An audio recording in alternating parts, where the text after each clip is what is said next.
অগপৰ যোগদান কাৰ্যসূচী অসম গণ পৰিষদত যোগদান কাৰ্যসূচী অনুষ্ঠিত হল গোলাঘাটত উল্লেখ্য যে অসম গণ পৰিষদৰ সভাপতি তথা মন্ত্ৰী অতুল বৰাৰ সমষ্টিত মন্ত্ৰী অতুল বৰাৰ গৃহ জিলাত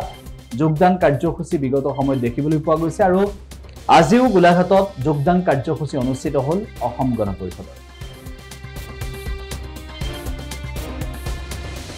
2024 বৰ্ষৰ আজি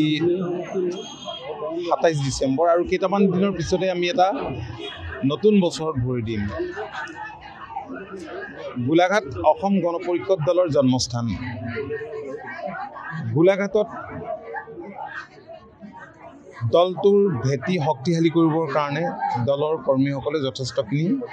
যথেষ্ট কাম কৰিছে অনৰ্গল কাম কৰি আছে আজি বিশেষভাৱে জিলাখনৰ দেৰগাঁও বিধানসভা সমষ্টিৰ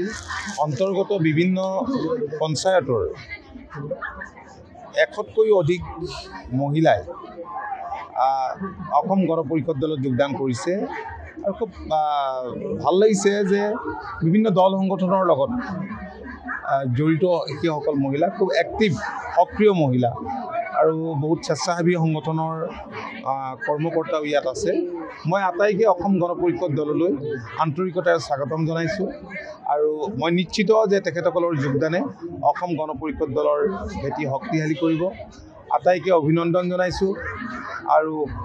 শুভেচ্ছা জনাইছো নতুন বছৰত আমি ভৰি দিম কেইটামান দিনৰ পিছতে নতুন বছৰটো ইয়াতে সকলোৰে বাবে সুখ সমৃদ্ধি আৰু আনন্দৰ হয় কংগ্ৰেছ আৰু অন্যান্য স্বেচ্ছা এনজিঅ'ৰ কৰ্মকৰ্তা আছে বীৰাংগনাৰ কৰ্মকৰ্তা আছে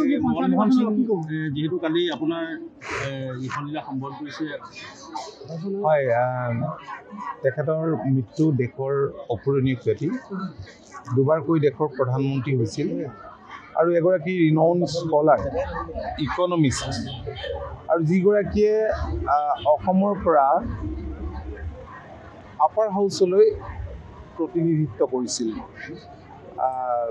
আমি তেখেতৰ মৃত্যুত মৰ্মাহত হৈছোঁ শোকসন্তপ্ত পৰিয়াললৈ সমবেদনা জনাইছোঁ আৰু তেখেতৰ বিদেহী আত্মাই যাতে চিৰশান্তি লাভ কৰে তাৰ বাবে ভগৱানৰ ওচৰত প্ৰাৰ্থনা জনাইছোঁ যেহেতু আগামী পঞ্চায়ত নিৰ্বাচন অসম গণ পৰিষদ দলে কেনেদৰে পঞ্চায়ত চাওক আৰু কেইটামান দিন আছে আমি আগৰ পৰা কাম কৰি আছোঁ দলৰ কৰ্মকৰ্তাসকলে কাম কৰি আছে ৰাজ্যখনৰ সকলো ঠাইতে জিলাখনতো কৰিছে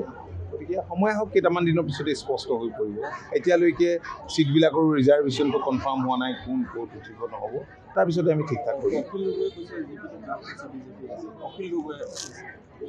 অখিল গগৈ নকয় কি যিকোনো খবৰৰ বাবে যোগাযোগ কৰক 7099017330 লগতে 7099017110 নম্বৰত